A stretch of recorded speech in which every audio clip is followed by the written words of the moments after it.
Hello বন্ধুরা, কেমন আছো সবাই? আজকে ব্লগটা শুরু করছি শানুর কিছু অঙ্গিভঙ্গি দিয়ে। শানুর জন্য কী বলতে যাচ্ছে, তো আসলে কি শানুর অনেক ব্যথা ছিল তাতে, তো সেই কারণে আমরা সেখানে মজা করছিলাম। মজা করতে করতে একটা রেস্কিউ কল চলে আসে, তারপর চলে যায় আমার 3 মাইলের উদ্দেশ্যে। 3 মাইলে ধন্দুগজে সেই রেস্কিউটা হয়।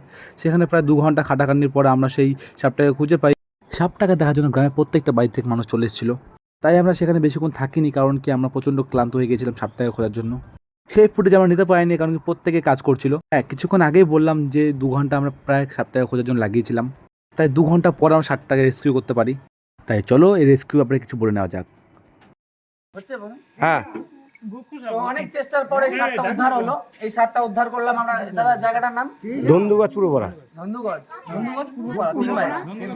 3 মাইল পরে ভাই, 3 সাপটা মাইল বাদ উদ্ধার দিতে হবে। করলাম। প্রায় 2 ঘন্টা খাটনি করার পর তো এমনই সবাইকে এটাই বার্তা দিতে চাই আমরা যে দয়া করে সাপ কেউ মারবেন না।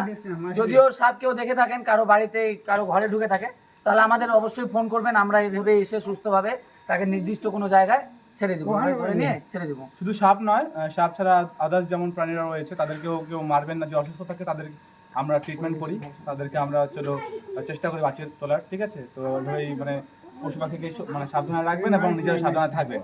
তাই কথা বলতে বলতে সেখানকার একজন দাদু ভাই আমাদের সামনে সাপটাকে আশীর্বাদ করলো। তারপর সেখানকার মানুষরা আমাদেরকে চা এবং বিস্কুট খাইয়ে দিল, কারণ প্রচণ্ড পরিমাণে আমরা ক্লান্ত হয়ে পড়েছিলাম। সাপটাকে প্রায় 2 ঘন্টা ধরে আমাদের খুঁজতে হয়েছিল। তারপর আর কি সেখান থেকে আমরা বেরিয়ে পড়ি বাড়ির উদ্দেশ্যে। রাত্রের ভিউটা খুব দারুণ ছিল। সেখান থেকে আমরা বেরিয়ে পড়ি এবং রাস্তায় দেখতে পাই সোনাপুরের রেলগেট পড়েছে। তাই সেখানে কিছুক্ষণ ওয়েট করার পর ট্রেনটা চলে যায়। তারপরে মিকিদা এবং টোকাতে যা বলে। কি করো তোমরা?